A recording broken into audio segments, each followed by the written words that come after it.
Good evening. Welcome to NAS Consulting International's second webinar in our webinar series for this year, 2022. Welcome, everyone. We've got viewers joining in from LinkedIn, Facebook, and YouTube. And you can also catch the live stream on nasconsulting.co.za. So if you've got friends, just tell them to head on over. They can easily find the links on the website. Thanks for joining us. I'm Nazareen. I founded and am the CEO at NAS Consulting International. We're a media and communications corporate business. Our aim is just to make sure that customers are presenting themselves in the best light possible, messaging, platforms, digital, bringing that all together to make sure that businesses have a really easy flow with communication with customers across digital platforms. One of our key focus areas for this year to make sure that customers know what is going on, because COVID forced many businesses to consider the opportunities of moving completely online, is e-commerce models, and what they offer in terms of various areas in that e-commerce journey. Our first webinar was held in February, and we had a chance to talk to Alistair Tempest, CEO at Africa E-commerce Forum. And we discovered firstly, like laying the scene, the policy landscape around what e-commerce means on the African continent. We want to explore different themes this year, and one of them is payment systems. So why are we doing this? We're doing this because customers, vendors, and people in our country and on the continent deserve to have working knowledge of knowing the options available to them. Easy to understand language, easy to understand concepts. There are many service providers in the fintech space, payment service providers offering easy and seamless payment systems for vendors in this particular area and region. What does it mean for you, and what payment system will you consider when you are starting out in your e-commerce journey, and depending on what stage of growth you are at? So we want to talk to a very exciting guest today. I want to speak to Gour Lentell. He's the CEO at Datafree. So let's bring up Gour.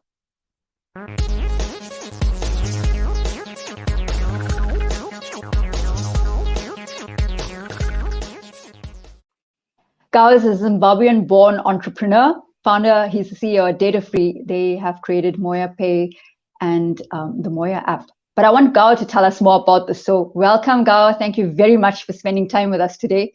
Wonderful to have you on the webinar. Hi, Naz. It's great to be here, and thank you for inviting me. Wonderful stuff. So you've been making headlines in the last couple of months, quite recently actually, about the innovations that are continually being pursued by Moya app and now Moya Pay.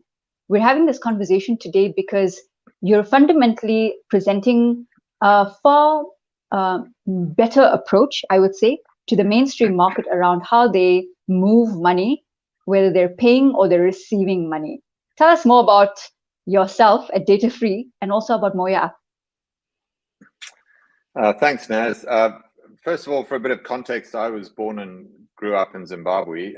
After high school, moved overseas to the UK and then subsequently Australia, where I lived for many, many years. And I returned to South Africa 4 years ago, primarily to build this business here, Datafree and Moya app. But I'm an African returned home to my roots, which I very much enjoyed over the last 4 years. Thank you for the intro and particular focus on payments. I should, again, for context, first of all, say our business, Datafree, is also a technology business where we provide a technology cloud solution to any kind of enterprise, be it private, public, for-profit, not-for-profit, government, to enable digital access, data-free, from users or mobile phone users on mobile phone networks to connect with online digital services data-free. And what that specifically means is no data cost for the mobile subscriber to access and engage an online service, because in fact, the provider of that service, the company, the enterprise, the government agency, is paying the data cost for the user to connect with that service. So it's very much like toll-free calling, which people have understood or been aware of for many years. We can now enable toll-free data. And as you can imagine, in a country like South Africa, that can make a tremendous difference or remove a very significant barrier for people who struggle to afford data to now connect with an online service without needing to worry about data. And data-free works even when a mobile subscriber has no airtime, no data on their SIM card. So you can literally have a SIM card on the mobile network with no credit on it and still connect with a data-free service. Right. So we've taken that idea and that technology capability to build our own app called Moya app, which is a chat app and with content and a variety of services in it, much like WhatsApp, if you like, from a chat point of view, but data-free. So Moya app today is used by 6.5 million South Africans. Data-free, we get well over 3 million users a day on Moya app in South Africa. And then last year, one of the new things we brought into the Moya app experience was Moya Pay, which goes back to your question. So Moya Pay is a full-blown mobile wallet, store of value, payments platform within Moya app, all data-free. Data-free. Now, what's coming to my mind is, and we had a chat yesterday where we talked about what would prevent mainstream market from becoming fully immersed or fully included into the digital landscape of transacting, was the high data cost that we have. Another component of that was the high cost of banking, which we will explore later on in the conversation. So I'm throwing through a lot of the concepts we talked about yesterday. But to take a step back very quickly, because you've become immersed into understanding what the banking for the unbanked means in this country and in this on this continent. What are the various payment options available for vendors at the moment in this region? Are they EFT, card payments, digital wallets? What are they for you? Just to explain briefly. Well, I think very dominant here in South Africa is essentially the banking system. So if you talk about digital or electronic payments to anybody today, whether they're in business or consumer or anything in between, there's an assumption that that involves a debit card, a credit card, an EFT, a bank transaction of some sort. And you know, the banking industry in South Africa is mature, sophisticated, well-regulated, you know, probably a level of quality, if you like, and distribution above most other African countries, to use this continent as a reference point. So it's a high-quality, well-regulated banking industry in South Africa. The issue in South Africa is less unbanked. You know, the rate of banked people in South Africa is probably one of the highest, if not the highest, in Africa as a continent. The challenge here is underbanked. People don't use the banking system for payments as much as you would like. You know, we would all like them to. Well, certainly if you compare the South African banking system and the level of payments usage to, say, a developed market in America or Europe or Australia, where I've lived, there's a vast gap. Electronic banking is used frequently all the time in those developed markets, whereas here, the rate of usage is much, much lower, despite many, many people being banked. It's an underbanked challenge here in South Africa, not a unbanked challenge. I mean, there are other markets in Africa where only a relatively small percentage of people have bank accounts. That percentage in South Africa is much higher, but it's not used nearly as much as you would think it would be, given the rate of banked people here. And I, in my view, put that primarily down to cost. It's too expensive. It's too expensive, because if someone in the mainstream population is bringing home between 5,000 to 10,000 rand every month, and you're looking at the high cost of groceries, you have to, some people need to take 2 taxis just to get to work, 2 taxis to get back home. And you're compounding the cost of all of that, including kids' school fees and health costs. Where is the money left to transact or make payment for something someone's buying from you? Well, it's a feature across the world. This is not unique to South Africa or Africa. It's the same in many other geographic regions, Asian markets, Latin American markets, and others, where any country market where the rate of income is incomes are relatively low on a world comparative basis, or certainly compared to developed richer countries. People are much more cost conscious. I've spent quite a lot of time in the Indian subcontinent, for example. People in India are thrifty, as a Indian businessman once said to me there. They're careful with their money. When you're only earning 5,000-6,000 rand a month, say in South Africa, which is probably somewhere around the median income level in South Africa, your disposable income is much, much less after you've paid for the necessities of life, food, transport, clothing, etc. People are just fundamentally careful with their money, and that's the same world over, wherever people have modest or low incomes. It's not unique to South Africa or the African continent. And when you're very careful with your money because you don't have much of it, you are extremely careful. Every cent counts. Every spending decision is carefully weighed up in terms of value and need and so on. It's just a feature of life in general. So the challenge here with payment systems is if it costs me money to keep my money with a bank, to have a bank account, if it costs me every time I want to spend my money that's sitting in the bank account, which is all very safe and sound, I'm going to think carefully about that. The contrast here, which we see widespread in South Africa, is the regular occurrence of people at the end of a month, around payday, 3-hour queues to go to ATMs and shopping centers, where people are essentially taking all their money out of the bank that they've just been paid, and they thereafter use cash for the rest of the month.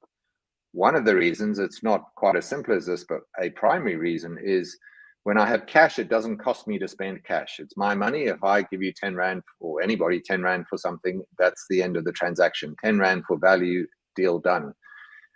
The challenge here is if I think about making that 10 Rand payment or whatever the amount is with a card of some sort or an EFT, it's not 10 Rand anymore. It's something more than that because it's costing me.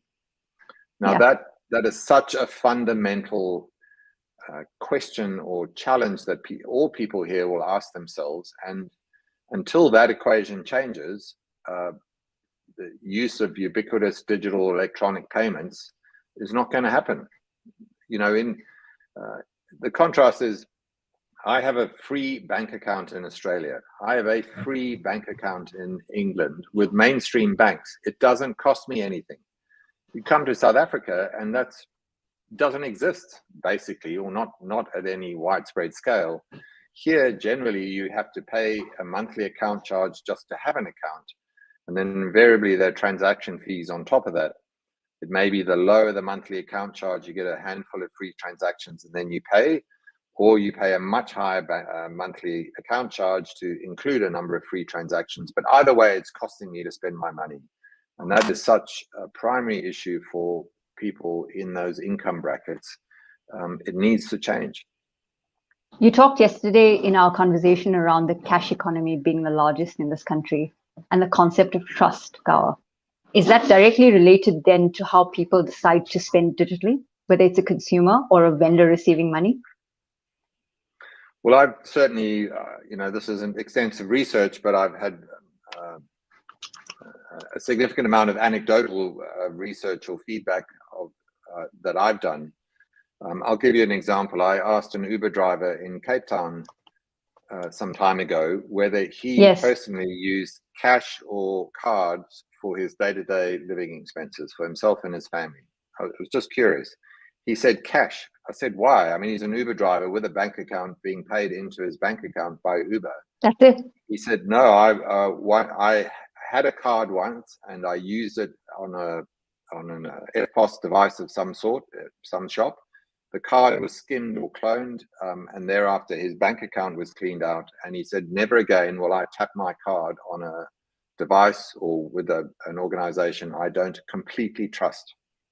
Yeah. Because his fear, when you're only earning a modest income and one event like that happens to you in your life and you lose your entire bank balance effectively, you will never do that again. You're very careful about that risk, because it's life-changing. It's your monthly expenses just being taken out of your bank account and you have no recourse. That's a primary issue. So this idea that I'm going to tap my card in a street vendor or a spaza shop in a township or somebody I don't know, there's a security. Aside from the cost of the transaction, there's a fundamental trust issue. And the trust is not so much with the banking institution itself. I think there's high trust in the security of the banking industry in South Africa. It's the intermediaries before that. It's who's holding that machine that taps my card. And there's been a lot of talk in the industry here, for example, of cards being able to tap your physical card on glass, meaning on someone's phone, because it's got an NFC chip and it's all integrated to. So I'm going to tap my card on a stranger's phone who I don't know and don't really trust. I have no idea whether it's what the thing is that's reading my card details. It could be a complete scam and just a way of capturing my card details. I'm not going to do it. And that, I think that's a major issue in this market and will take years to convince people of its safety and security. But what you're talking about then is there are quite a few payment service providers for easy use of receiving and paying over money with easy devices, handheld devices that can be moved around anywhere. And we talked about this again yesterday. I love the conversation we had, was quite vibrant, around what it takes for you to first gain entry with that device in your hand in order to facilitate transactions. Now, we're throwing into sharp light that these devices, as they have a level of security around them, but there's a different side to it, which I want to explore. We first have a perspective from a speaker at last year's Tech Cabal conference on the future of e-commerce payments. I want to bring that up, and then I want us to potentially respond to that, Gour. So let's bring up that first perspective. The trends that we see influencing the payment sector, this year and this decade, is really around financial inclusion. If you look at what's happening in the financial inclusion side, this is fueling the growth of digital wallets, whether it is mobile phone number linked wallets or proprietary wallets, either issued by the banks or any other big customers that have got an ecosystem. So we're seeing digital wallets being a very big trend that we are seeing in the sector. The second one is digital currencies. We again driven by the desire to bring down the cost of banking, make sure there are more people are accessing banking services. We're seeing digital currencies led by the central banks also beginning to become a thing that we are seeing as well. And of course, cashless Africa is almost becoming a reality here. We've dreamed that we could have Africa where cash is not used, and increasingly we are seeing this becoming a reality in front of our eyes. So I think these are the three things that I see, trends that that we are seeing influencing the payment sector in Africa. Digital wallets, cashless society. A lot of the concepts that you spoke to me about yesterday, Gour, which of course has informed why MoyaPay exists. You're a type of person, and I've seen this in your interviews and your business model, and the output is building with purpose. You're impacting change, positive social impact on the continent, which is what I'm hearing from what Isaac Kamuta spoke about in the trends.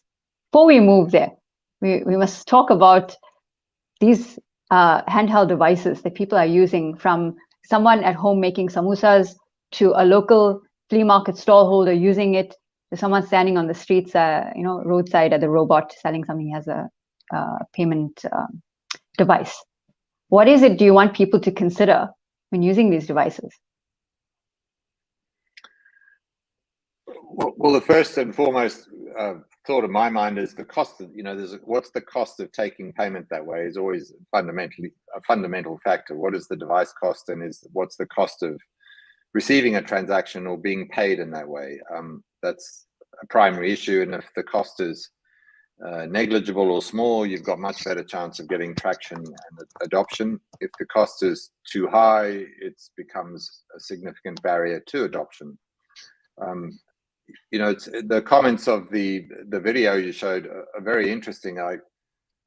I'm not sure exactly where the man was, but I did see there was a reference to Econet, which is very big in Zimbabwe, and certainly there's been a widespread adoption of digital wallets in the form of EcoCash and other wallets in Zimbabwe, but I think that was driven as much by other economic challenges with money and cash availability and so on. Yeah. It became a necessity of life to transact that way because you literally couldn't get cash, or the local currency was being inflated away and people relied on US dollars and they just weren't available as notes. So that drove a lot of the digital wallet innovation in Zimbabwe to good effect, probably because it took Zimbabwe into that world much faster than it might otherwise have done. The other standout example, of course, is Kenya, where there's been widespread adoption of M-Pesa, but that's much less the case in most other African markets in terms of digital money. And again, cost is an issue in terms of transactions. The agenda, often the digital wallets have been driven by mobile networks who have other agendas like getting subscribers on their network, etc. So it's complicated. I mean, the most impressive, incredibly astounding and awesome example to my mind is WeChat and WeChat Pay in China, where WeChat as a platform has 1 billion, maybe 1.1 billion active users, some of whom are outside of China, but within China, they have 900 million people using WeChat Pay every day, all day, for all kinds of transactions, from small to large, and it's adopted and accepted everywhere. And in fact, one of my colleagues was in China a few years ago and tried to pay a street vendor a modest sum for 2 snack bar items with cash. Oh, you did say with cash. Yeah. So the vendor outright refused to accept cash. They said, no, scan and pay, meaning scan QR code with WeChat Pay and pay that way.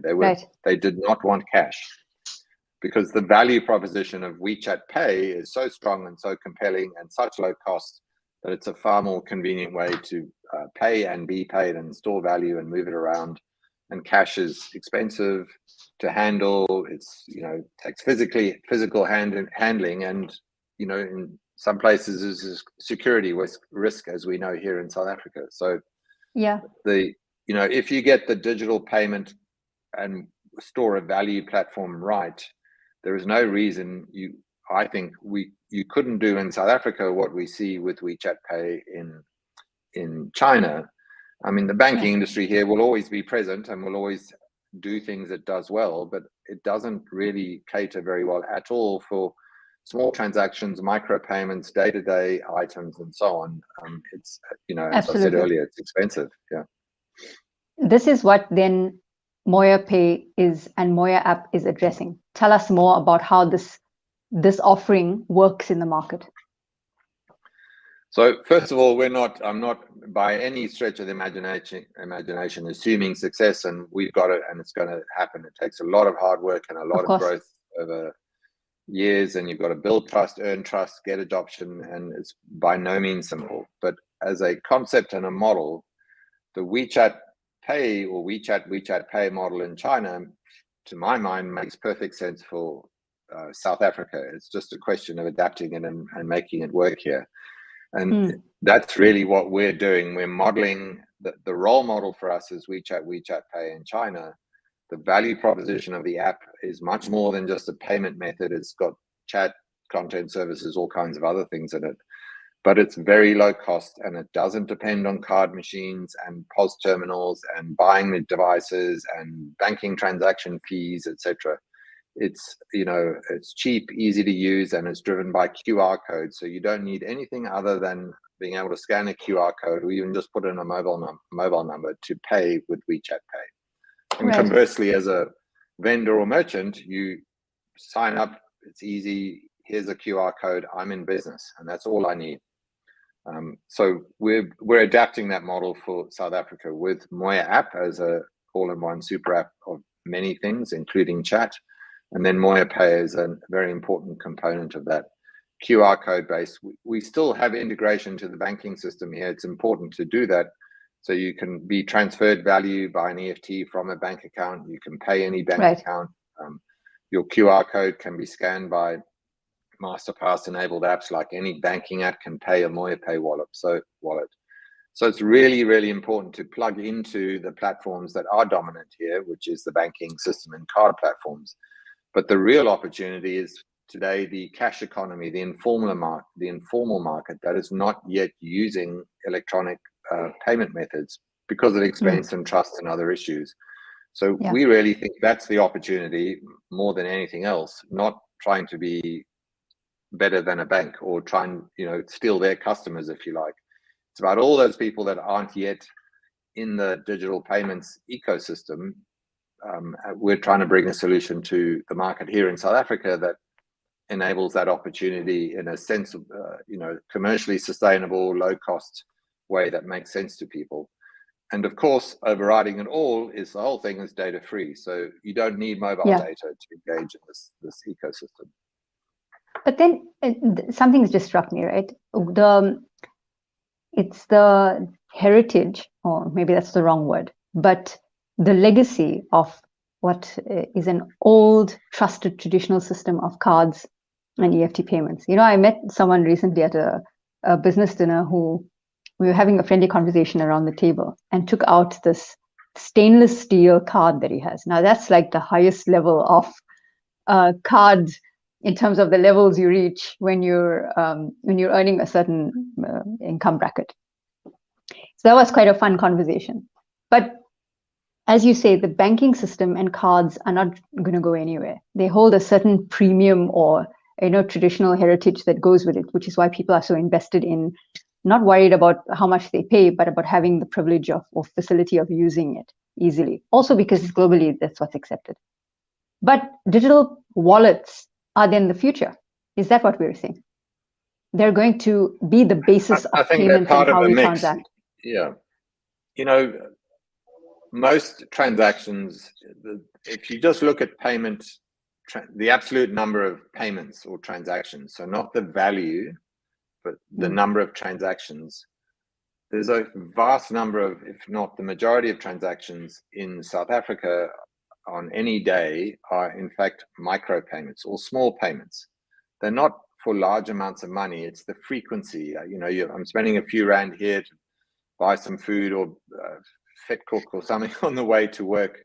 I'm buying some lunch. I'm giving my kids some money, or these small transactions are what fill up day-to-day life. Of course, then there are much higher value transactions for monthly rent or bond payments or purchases of significant items, but the majority of transactions every day are relatively small. And they if you looked at it in South Africa, are mostly cash, because it's too hard, too expensive, too whatever for mainstream South Africa to do that with cards or using the banking system. Cost being a big issue, as I keep saying. So really the opportunity is how do you provide a better alternative to cash? Questions are, why do people use cash? What are the problems with cash? What are the needs that we know there are issues with people using cash. Go to venues at a weekend in Soweto, they really don't like having to deal with cash. As a venue or an event convener, you've got to deal with security holding cash. You've got to get security trucks in. You've got to, it's a significant chance it's a very serious issue here. As attendees at an event, you need to get cash before you go to the event, because within the event, cash is the primary form of payment for drinks or food or whatever it may be. I think, or certainly research or discussion with people backs up that all of those stakeholders would like a better alternative to cash for all those reasons. If I'm going to an event, I don't have to go out of my way to find an ATM to get cash out because that's what I need. I wish I could go and have some form of electronic payment or some common problem for everyone. You're on your way somewhere and suddenly you realize, God, I need cash to get in there. Now I need to find an ATM and stop somewhere. No, so there is a need there. There's a problem that people would like solved. So there is a need, and that's an opportunity. And the challenge is what is the answer to that need or problem. And of course, the banking industry, as best they try, will suggest it's to have POS machines and cards, and you need mobile connections, and you've got to buy the machines, and there's a cost of transaction, which is not insignificant from a merchant point of view. It's clearly, demonstrably not been good enough to be the solution for that problem, because it's not, it just continues to be something that's not taken up for those really fundamental reasons. So there are alternatives like, cashless card systems where you've got to still put a deposit on it. You walk around the event with a card, you can use it to transact. People have to be able to receive that, but you leave the event and your money is stuck on that card, or you can't get it back for a week. That's not good enough. Exactly. So, again, just the contrast is in China as a benchmark to be inspired by. There is no problem. Everyone, what are you talking about? This is what we do all day long for everything, from small transactions all the way up, and it's ubiquitous. I think I mentioned to you yesterday, I read a Wall Street Journal article last year that pointed out, quoting People's Bank of China data, that 69% of all transactions in the Chinese economy every day are done with mobile wallets. 26% or so is cash, and there's a 4% cards. I mean, that's just an amazing statistic, and by no means is that simple. It doesn't just happen because you say it, of course, but just imagine that. Imagine if that were the case in South Africa, or could be. It would transform things. It would enable commerce. It would release entrepreneurial energy and business opportunities. It would make life easier for consumers. It would lower costs. The security issues of cash would all disappear. It's a game changer. Do you think? How do we get there? How do we get there? I'm just about to ask, is it a mix of policy and the banking sector agreeing on how to move forward with that, or is it really just policy or governmental direction on how that should happen? I think it's obviously part policy. Government can enable or facilitate those sorts of solutions more easily, or they can put roadblocks in the way. I don't particularly see it as a policy thing in South Africa. In fact, there is a policy which has kind of been implemented now to lower the cost of interbank payments. The time it takes to transfer money from one bank account to another as individuals. India's done this, Brazil's done this, where the payments are instant and very low cost, if not free. So there is an initiative in the South African banking industry to bring that sort of service to South Africa. I can't say exactly where it's at. I suspect there will be, various interest groups along the way trying to slow that down, or massage the rollout, or lobbying for a delayed change.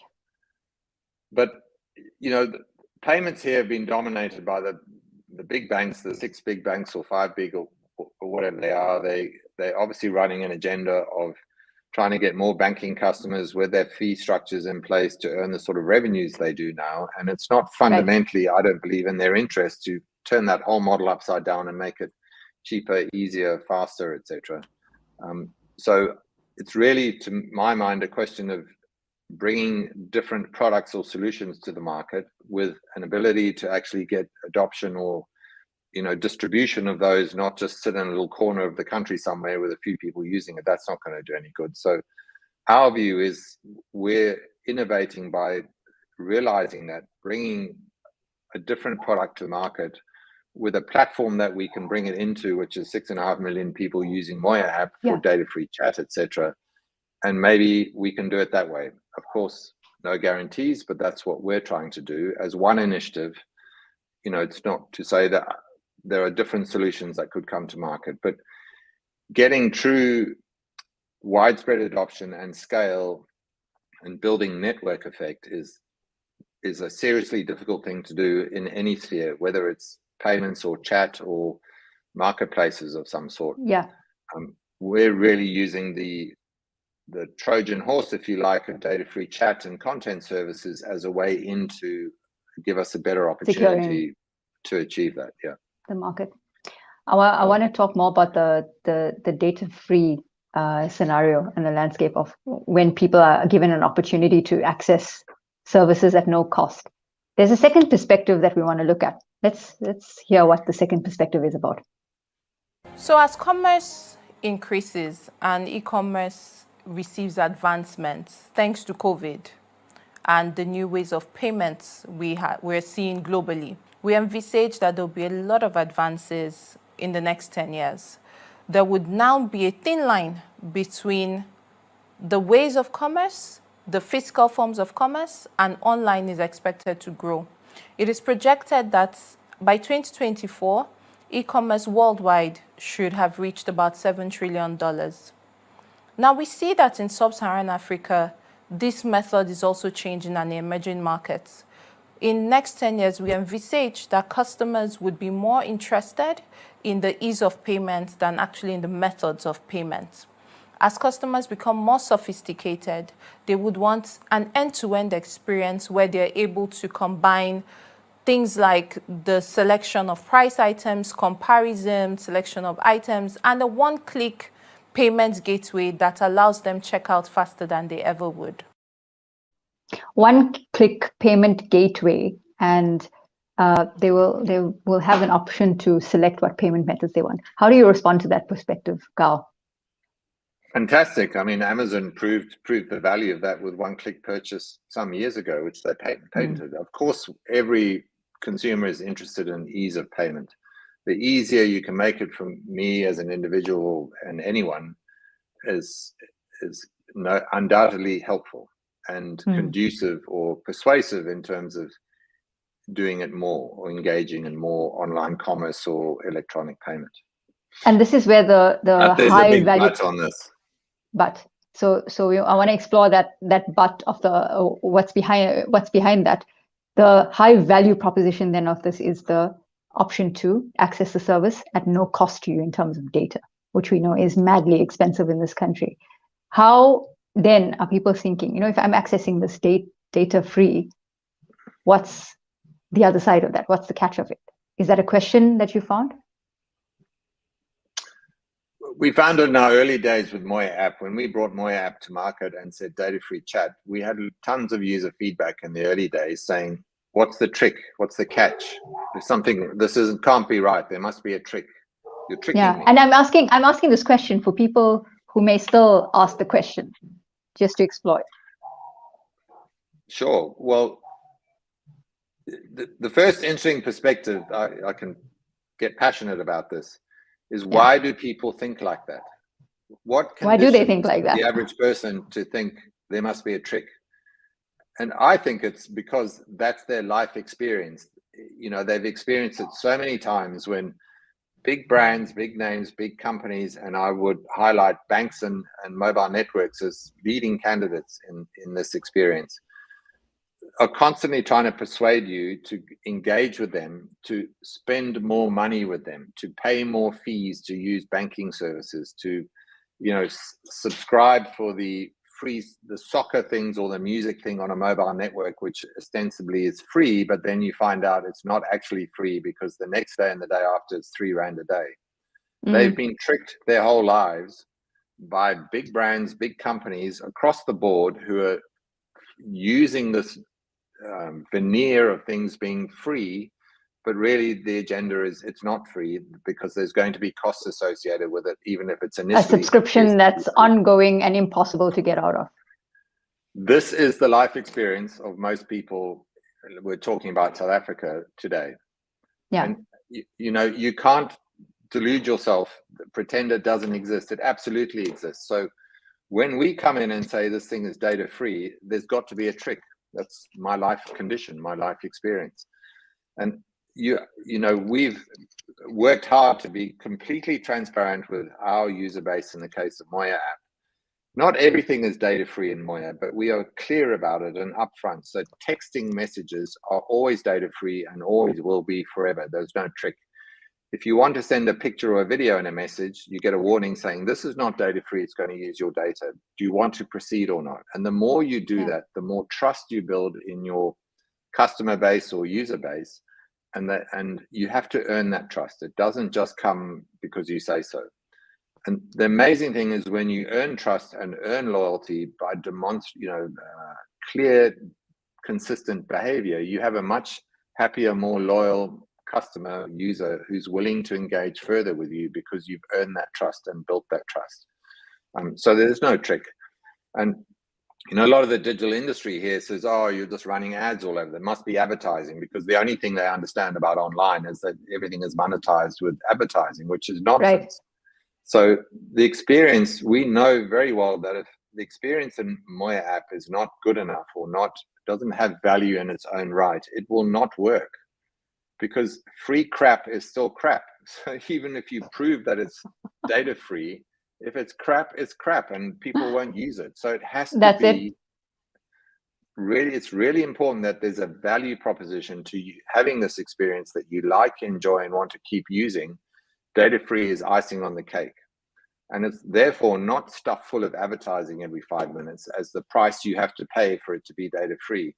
There are multiple ways we monetize the platform in careful, considered ways that are non-disruptive and often value adding. So if in Moya app, I can access e-commerce sites like Mr. Price or Nedbank Avo is a big one in the Moya app, data free, what a pleasure, because I am a consumer. I am willing to spend money. Now I can engage with the e-commerce website, explore, take my time, make decisions, and I'm not constantly worried about how much data it's costing me and whether my balance is going to run out. Yeah. And I'm now engaged, very happy that it's data free, and I'm more prepared to make a transaction with Avo by Nedbank as a good example in Moya app. It's worked astoundingly well for Avo by Nedbank. They recently announced they'd reach 1 million active or registered customers on the Avo by Nedbank platform, which is available in Moya app data free. And without revealing too much confidence, I can feel very confident in saying the majority, meaning more than half of those million active customers, have come from Moya app. So these are not consumers with no money that have to be advertised left, right, and center. They're consumers who are cost conscious, very happy that something's data free and it's an experience they enjoy and value, and now they can transact using digital payment, not Moya Pay in this case. They can transact with Nedbank via standard payment methods, and it's working for them. So data free has a much more fundamental and important value proposition to a consumer when it's done right and you earn that trust and you're not tricking people. We do not trick people in Moya app or Moya Pay. No, I don't. I think people, the conditioning methodology or the conditioning analogy that you used is one that we've got to investigate because of the experiences we've had. So not tricking anyone is a good way to say it, because you're offering this as a high value proposition. We're still inclined to spend money because we have a free marketplace we can browse that gives us access to goods or services we potentially want somewhere else where we'd probably have to pay double that. The analogy is to go to the shopping mall. You don't pay to walk in the shopping mall. You can walk around the shopping mall all day long at no cost, and you get access to the aggregation of all those shopping services in a shopping mall, and the shopping mall makes it free for you to come in. They make it generally free to park. I mean, some do, some don't, or the cost of parking is modest because they want you in there to browse and shop, all the services that are available. It's not hard to understand. We live it and breathe it all day long. Yeah. The issue with data and online e-commerce is it's not free to browse. I've got to pay data. What if I don't have data? I'm going to be careful to spend my time on. I don't want to use too much data. It's just a friction point that when you remove it, it can be transformative in terms of preparedness to engage and ultimately transact by whatever payment.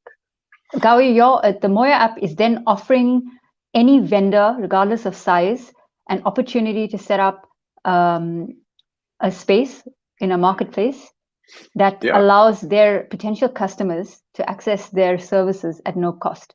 Because when I'm buying online right now, they pay the data. Let's be clear: it's Avo by Nedbank paying the data instead of the user. Yeah. So they work out their cost structures and margins, etc., to factor that into the equation. It also puts a big focus for them on the data efficiency of the web experience. So don't design big, heavy, gluggy, full-on data-heavy experiences. make them light, efficient, clean, engaging. In fact, you get happier customers because they can engage quicker and faster, etc. Quicker and faster. Does this you then can work control for? Does this then work for an entry-level startup e-commerce business? It can do, but we're sort of straying off payments. But I'm absolutely sure of this through extensive experience now, that the vast majority of digital experiences, especially websites, are not built with data efficiency in mind. They're built with, developers using the latest tools, which are data heavy actually, and UI, UX experiences, and people sitting in boardrooms saying, doesn't that look amazing?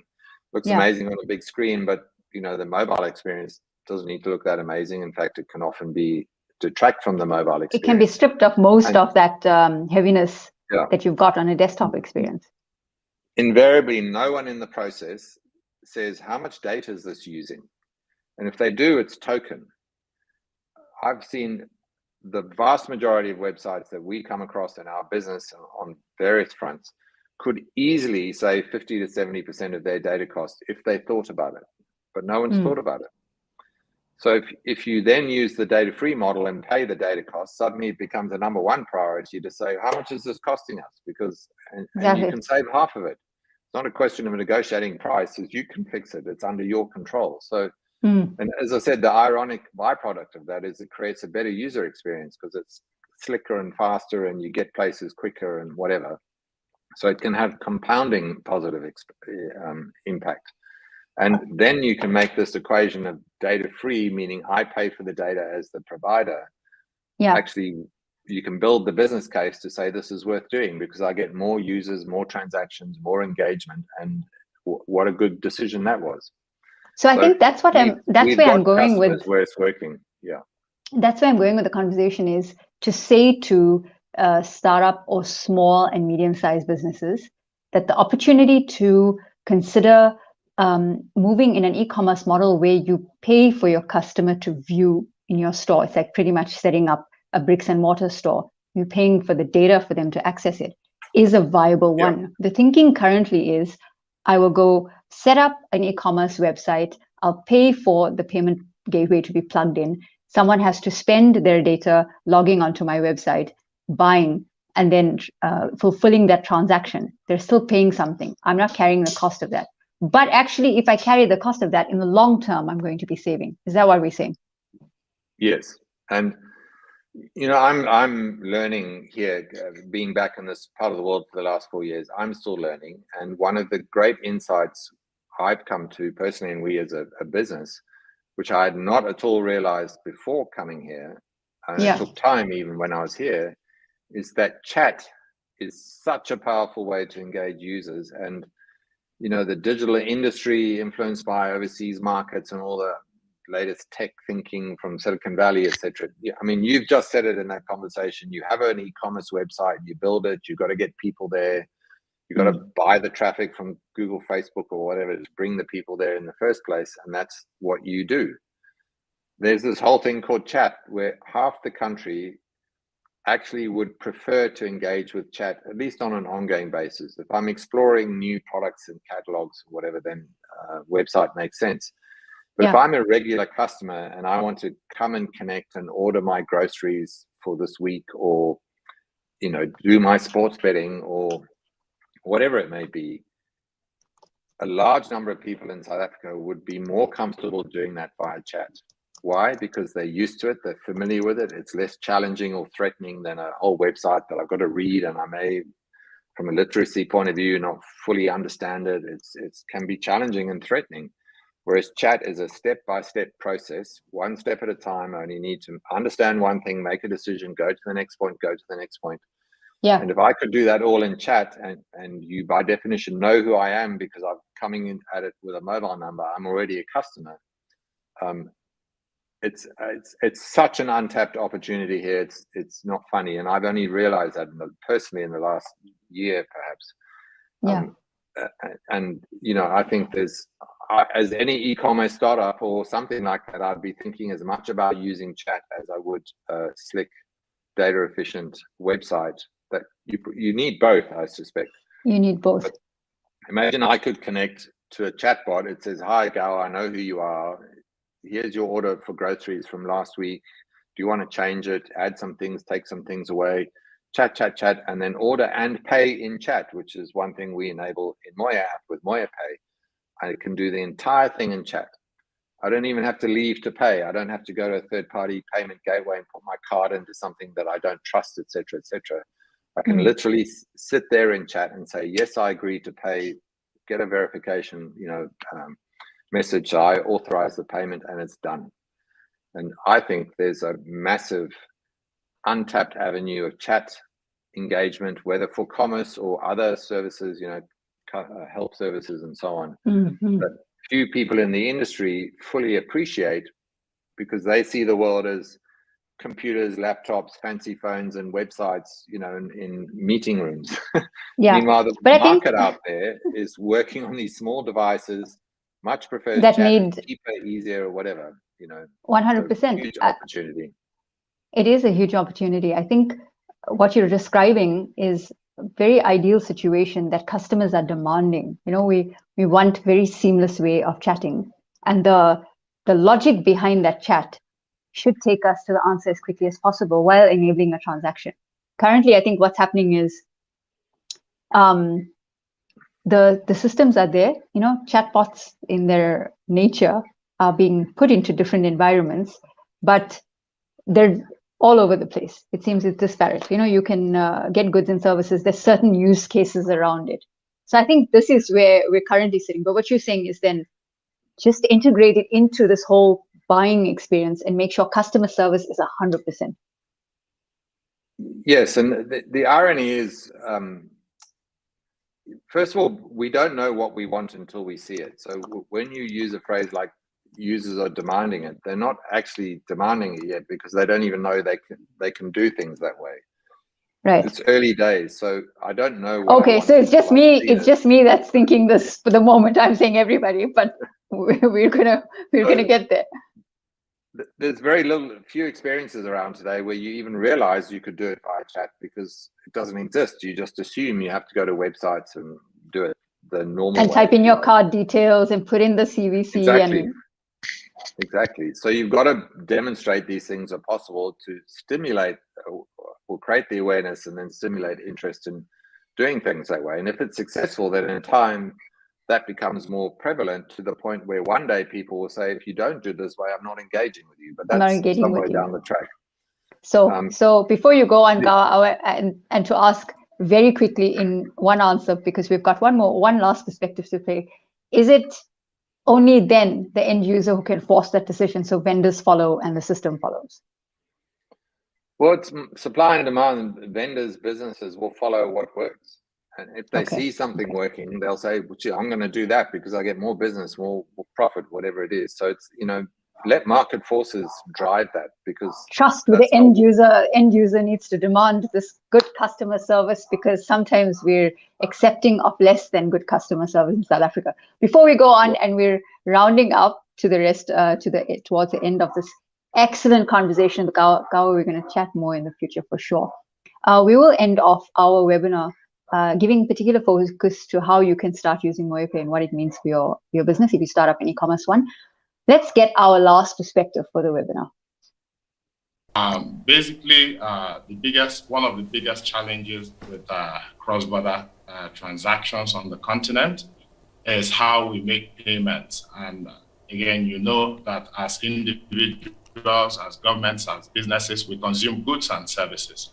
And those transactions actually happen upon payment. So to that extent, what PAPS aims to do is actually to remove or make payments more efficient across the continent, payments in local currencies, such that we are able to free the continent of this very strong hunger for international currencies to the detriment of our local currencies. So what PAPS will do is provide the means to do cross-border payments instantly in local currencies, and the transactions get completed in a matter of seconds.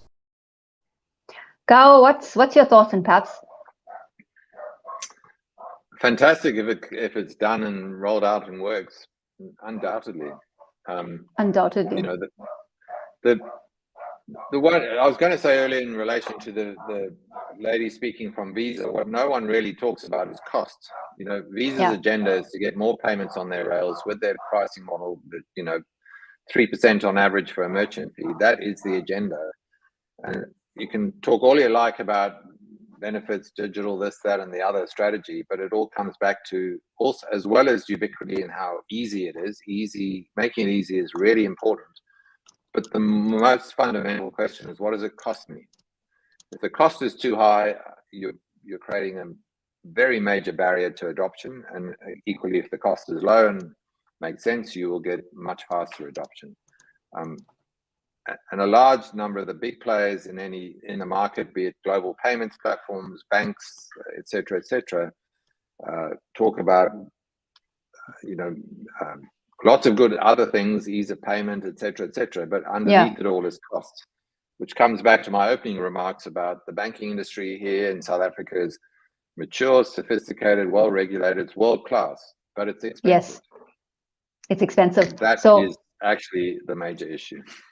The major issue which your service offering is addressing.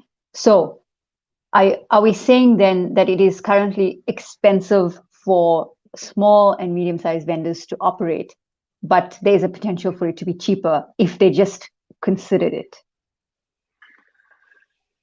Well, let me give you an anecdote, example that I think I mentioned to you yesterday. The average spaza shop in South Africa, of which there's 100,000 or so, works, generally speaking, on a 10% profit margin. Very carefully managed businesses, very careful decisions about cost, what they stock, cash flow, et cetera, and extremely well run in terms of the sophistication that goes into them and the dedication and the amount of time and so on. If you're a small business with a very modest income, and you have to be very careful about cost, earning a 10% margin, profit margin, and a bank comes along to you and says, have I got a good proposition for you? You just need one of these card machines that you have to buy or rent, and you can put it in your storefront. And now how good is that? People can pay you electronically with their card. It's going to be amazing. By the way, the merchant fee is 3%. Oh, okay. 3%. So I'm the business owner. I make a 10% profit margin. 3% is now going to go, that's a third of my profit margin to have this device that actually no one wants to use because of trust issues in terms of security, et cetera, as well as cost to them, because often there's a transaction cost in the payee's bank. It will never work. It doesn't matter how much you megaphone market that and have lots of corporate blabber talk, it's not going to work because the cost is completely wrong. And until that changes, there's no chance it's going to work. So bring something to market that's different, that makes it easier in terms of payment, as one of the speakers said, and get the cost or the price point right, and you've got a chance. And it does make sense. The spaza shop doesn't really want to handle cash either. The customer has to have cash. The taxi drivers in transporting people around South Africa every day. If I've got to get the taxi at 5 or 6 in the morning to go to work, I have to have the cash. Otherwise, I'm not on that taxi. I'm not getting a ride. So I've got to get the cash the day before. I've got to hold it, store it, turn up at the taxi rank, and the driver's collecting cash. He later has to pay the owner his daily toll or whatever it is. He's got to meet him physically to hand over the cash. There's a security risk all along the way, and there's significant investment in the taxi industry to, from a security point of view, to because they're handling cash. It's ripe for taking into an efficient electronic payment world, but not at the price of card machines and security, the distrust of cards, etc. It's never going to work. In WeChat, in China, people would catch a 10 Rand, 5 Rand, 3 Rand taxi ride, no problem. It's because they just scan. The product, they scan, pay, taxi has a QR code, that's all that needed. And the cost of transaction to either side is negligible or so small that it's not meaningful. Okay. Now that makes sense. How do you do that in South Africa? I think is the big question and the opportunity. So talking about the opportunity, please tell all viewers as we wrap up this very interesting conversation, how do they get Moya app? How do they use Moya Pay? And what they need to do? So Moya app is available on the Android App Store, Google Play. Just search for it. You'll find Moya app. You can go to the website moya.app and read all about it. We are testing an iPhone version as we speak because mainstream South Africa is mainly Android, but we're now bringing out an iPhone version. So it'll be available within a month, we expect, subject to the whims of Apple. And from a business point of view, we have we now have a business portal, a whole process for a business to register to accept Moya paid payments and make payments to people, staff, etc. It's all on the website moya.app. Starts and ends with moya.app as a website or the app in app stores. Okay, wonderful news to hear. I think we had what we could say is a starter but vibrant conversation around the considerations for payment systems in the South African context, taking into account some global examples, using WeChat in China as one of the leading examples for what we would hope to transition to here eventually, without the high costs of banking and card payments and the like. Gour, it's been wonderful to talk to you. I have no doubt we will speak in future webinars coming up, and we wish you and the Data Free team all the very best of luck. Would love to catch up with you when we're in Cape Town or you're in Durban again. Thank you, Naz. It's been a pleasure. I hope the audience has enjoyed it and look forward to speaking again at some point. Thank you. Wonderful stuff. Thank you so much, Gour Lentell, the CEO at Data Free, also has brought us, and which we are currently using the Android version, he says, available at moya.app. Go check out the details. They're testing an iOS version, which will be available, I'm sure, pretty soon. That was an interesting conversation. Some of the key learnings that we want to look at quickly. And you know, from our last webinar, we also presented key learnings. You can go download these at nasconsulting.co.za. So if we can bring that up to screen, I'll go through them very briefly so that you can check them out. Some of them are trends that dictate payment systems in 2022. Digital payments are driven by various circumstances. Digital wallets offer a good alternative to small cash transactions. What will customers or e-commerce customers be drawn to going on in the future? Those are the first four. The second four, if we can look at them very quickly, they're around, is the concept of data free really free? Now, this is a question you will ask, but the answer is obviously what Gour has presented to us in the webinar, and it's around our thinking, our conditioning around what service providers have presented. But data free is actually preserving the dignity of all humans. Gour shared earlier today an article around the National Infrastructure Plan 2050 that South Africa is currently gazetting and wanting a discussion around for people to have access to data that is free. So this concept and core is there. It's around how do we as customers interface that with a certain level of trust. The value proposition of a payment system, which a consideration that vendors have to make, is the layout of an e-commerce store critical? Naturally, that's a question you will ask. And what is the next step for the African e-commerce market? Some of the questions and thoughts that we had and the answers are available on our key learnings. Go to nasconsulting.co.za and check it out. Just download a copy for your own use. Excellent stuff.